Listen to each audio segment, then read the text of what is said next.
Hi everybody, today we're going to look at measurement and dimensional analysis.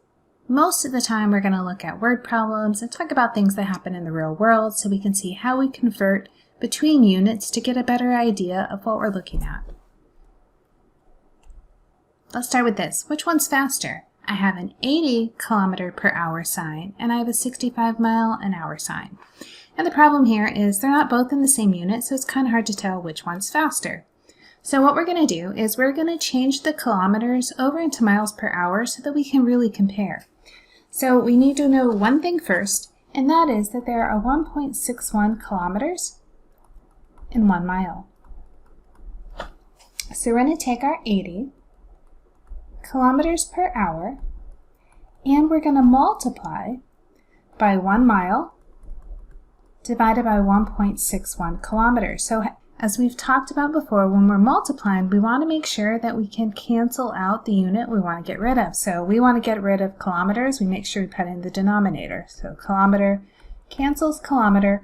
I'll end up with miles per hour, which says 80 over 1.61 turns out to be 49.69 miles per hour, which we might as well just go ahead and call that 50 miles per hour. When we're looking at these two signs and we're getting really excited because it says 80 doesn't mean as fast as we think. It really is closer to 50 miles per hour, so when we're trying to compare, the 65 miles per hour is actually much faster.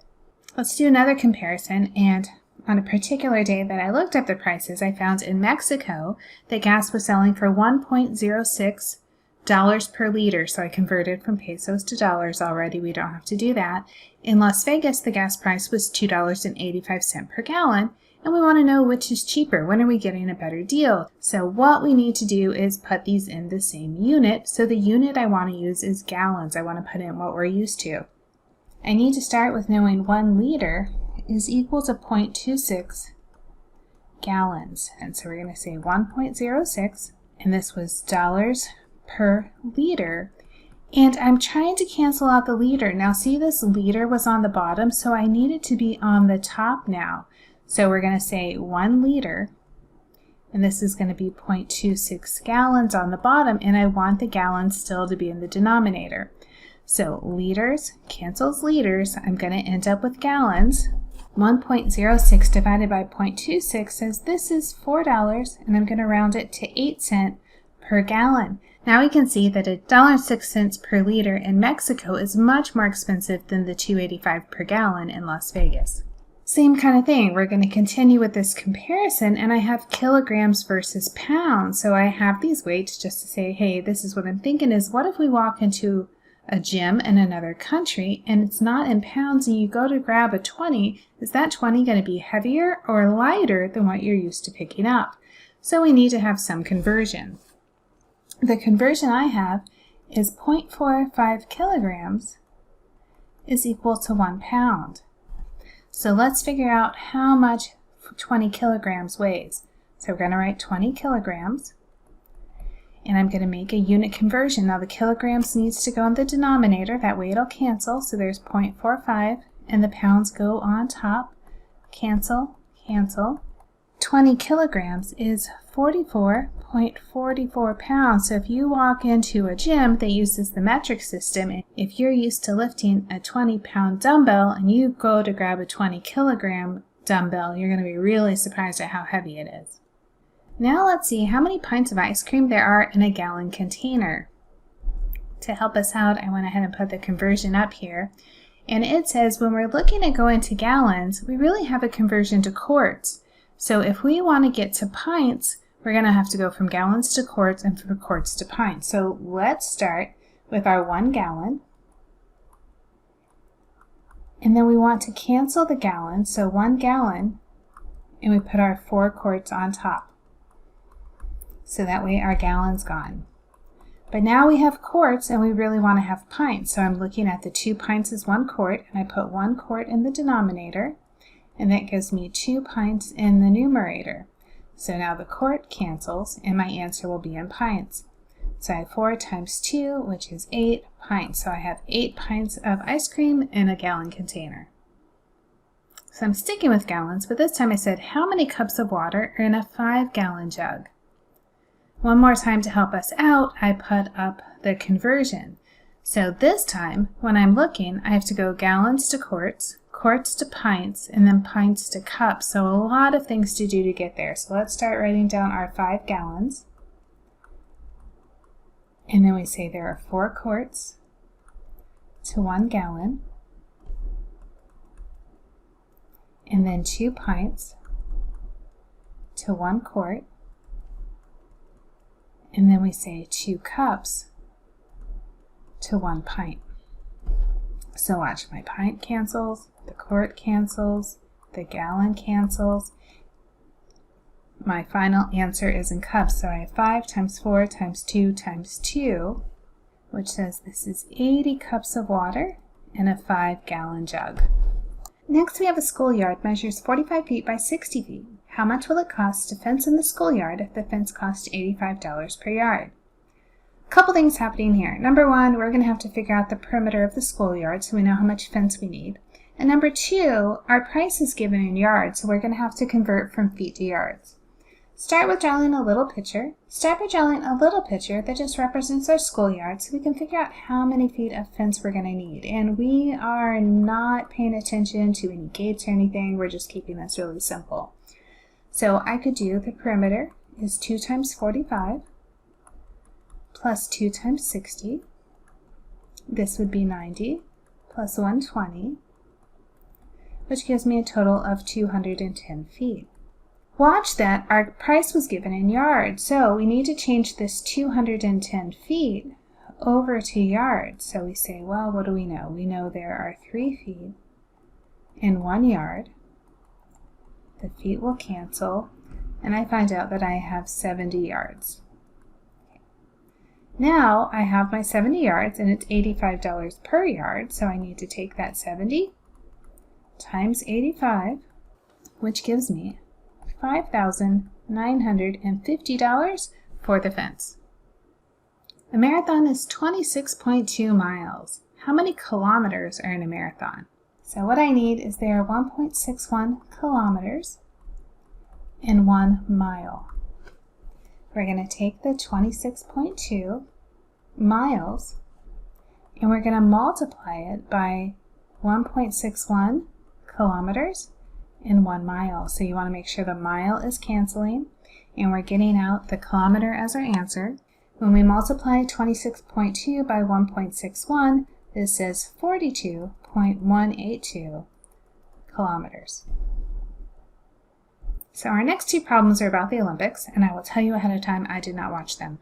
But I did look it up to talk about some times that make sense. I always like to have real numbers when we go and impressive numbers. So I looked up a couple of Olympians, and I found that the U.S. Olympian Molly Seidel won the bronze medal for the marathon with a time of 2 hours, 27 minutes, and 46 seconds. If you're thinking about why did they say to the second, because when I looked at the top 3, they were only seconds apart. What I want to do is find the average speed in miles per hour that Miss Seidel finished the race.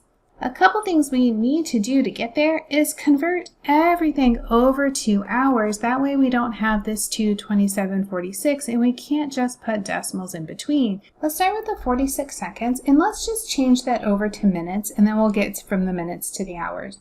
So if I look at 46 seconds, well, I know there are 60 seconds in 1 minute.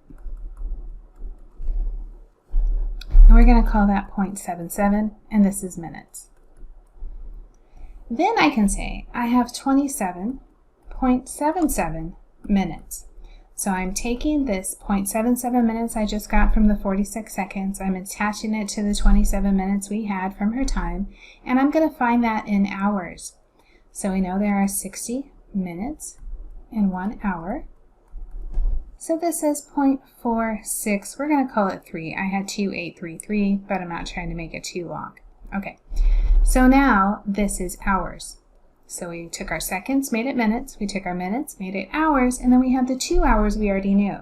So we're going to make this 2.463 hours is how long she ran to finish the marathon. Now if I'm trying to do miles per hour, well, the words really help. The miles would go first. We learned in the last slide that there were 26.2 miles in a marathon, and we're going to divide by the hours that she ran it, 2.463, and that was our hours. And then we can divide. And I'm going to do 2 decimal places. I got 10.64. This is miles per hour. I think that's super impressive. Anybody that can run 26.2 miles is doing way better than me. So we're going to talk about a second Olympian that did really well this summer. I, again, didn't watch the Olympics, but I heard her name everywhere. So this is Allyson Felix. I went with one of her mini awards, and the one that came up first was the 400-meter race, and she had a time of 49.46 seconds. So watch that. It's seconds time this time. So we really have to pay attention to, is it minute, is it hours, what's going on?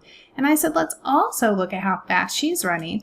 And I want to go miles per hour. So a comparison kind of between the two, the long distance and the short distance. So a little bit more to do this time.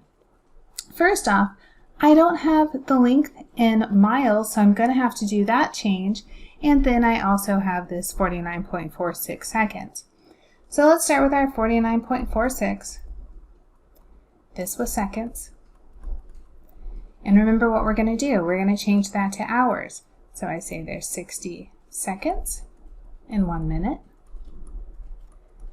And then there's 60 minutes in 1 hour. Now I expect this to be a really small number. Now if I'm looking at seconds and I'm going to hours, it's going to get really tiny. Okay, so what did I end up with? I got 0.01374. I want to give a lot of decimal places because I did so many conversions here. And we're going to say this is hours. So it was a real small part of an hour, but we're still going to talk about it to get how fast she was going.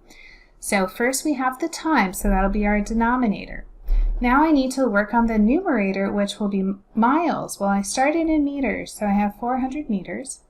And from meters, I'm really going to need to switch over to kilometers. So I know there's 1,000 meters in 1 kilometer.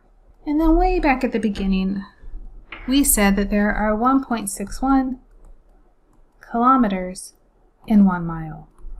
So I went meters to kilometers, then kilometers to miles. Let me show you the crossing out so we can see how things went. Always tricky to have meters and miles because they're both M's. Again, I'm getting something kind of small because 400 meters is small compared to a mile. 0.2484. Okay, this is miles. Now we're ready to find her speed. So 0.2484, so about a quarter of a mile that she ran in her really quick few seconds. Let's take our 0.2484, divide by 0.01374, and it says this is 18.08 miles per hour. So she's running faster, but she's also running a shorter amount of time. So you see that big difference between a marathon at 10 miles an hour and this kind of sprint for the 400-meter race at 18 miles an hour. Let's change our thought to money. So here I have a 2,800 square foot house sold for $359,000. Let's find the price per square foot. What I want to emphasize here is the wording. When you look at it, see how the price is said first? So you write the price first. So I have $359,000. Per is like saying divide, the square foot goes underneath. This says this is $128.21 per square foot. So let's look at some more money. A large boba tea sells for $5.50 and has 16 ounces. A regular boba tea sells for $4.75 and has 12 ounces. We're going to find the cost per ounce for each size. So just a fun little comparison to see how much we're paying per ounce. So let's start with the large. The large was $5.50 and that was 16 ounces. This says we paid 0.34, I'm going to put the whole thing, $3.75 per ounce. And then the regular was $4.75 and that was for 12 ounces. So this was just a little bit more expensive. It was $0.395 and we're going to write $83 per ounce. A gallon of paint will cover approximately 400 square feet. How many gallons will be needed to cover a 20-foot square room with 12-foot high walls? Now a little bit I have to say. I grabbed this picture to give us the idea of what are we doing, but let's pretend there's not a window there. Let's not worry about a door or anything. Let's say we're going to paint everything including the door so we have all of this surface area to cover. So we have 4 equal walls. So let's just start by finding the surface area of a singular wall, then we'll multiply by 4. So we said this room is 20 feet by 12 feet. So if we do 20 by 12, we get 240 square feet. But now we have 4 of these walls, so we have 4 times 240, which is 960, and that's still square feet. Now it says a gallon will cover 400 feet, so let's take our 960, divide it by 400, which is 2.4. With something like this, we are going to have to round up, so the 2.4 says we would need to buy 3 gallons. Right? If we round down, we won't have enough to cover everything, so we want to round up and say we would buy 3 gallons of paint to paint this room. Let's look at a couple conversions between Fahrenheit and Celsius. Now there are 2 ways to convert from Fahrenheit to Celsius, and I'll show you both of them. So let's start with, let's find the degrees Fahrenheit given by 27 degrees Celsius. So what we want to know is this cold, is this hot, what's going on? In this particular one, F will be 1.8 times our degrees Celsius, which is 27, plus 32. So this is 80.6 degrees. Let's do another one. This time we're going to go from Fahrenheit to Celsius. So we can see on this thermometer that says 99.6 degrees Fahrenheit. Well, what would that look like if we were looking at a Celsius thermometer instead? So we're going to put our 99.6, that's our degrees Fahrenheit. And here's the second way you could write it. So instead of a decimal, you could write a fraction like 9/5 times C plus 32. To solve, we're going to have to subtract the 32. This is 67.6, and that says 9/5 of C. And then we could just divide by 9/5. I'm putting this in parentheses because I want you to think about 9/5 goes together and how you would put it in a calculator. Now I'm going to show you how I would put in the calculator so that we can see different ways that this would happen. The first thing I'm going to do is put this in my TI graphing calculator. So I have 67.6 and I'm going to divide by 9/5. Now watch what happens if I hit divide by 9/5. It gives me this 1.5. We can't have a 1.5 even in Celsius.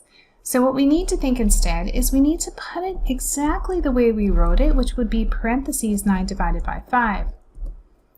See how it came out to 37.56. So if you're going to use a regular handheld calculator like a scientific, then you need to put parentheses around the denominator to make sure the calculator does what you want it to do. In Desmos, we can put 67.6, and when you hit divide, it goes into the denominator, and then I can do 9 divided by 5. I don't have to have parentheses there. So it doesn't matter which calculator you use, it matters how you input it. So pay attention to what you do. In both cases, though, in the end, we said that that's 37.6 degrees Celsius, so let's write that back in. Remember, as you do these problems, you want to keep referring back to your sheet of conversions. If you don't have your conversions, look back at the video about factor label method, and they're all listed there.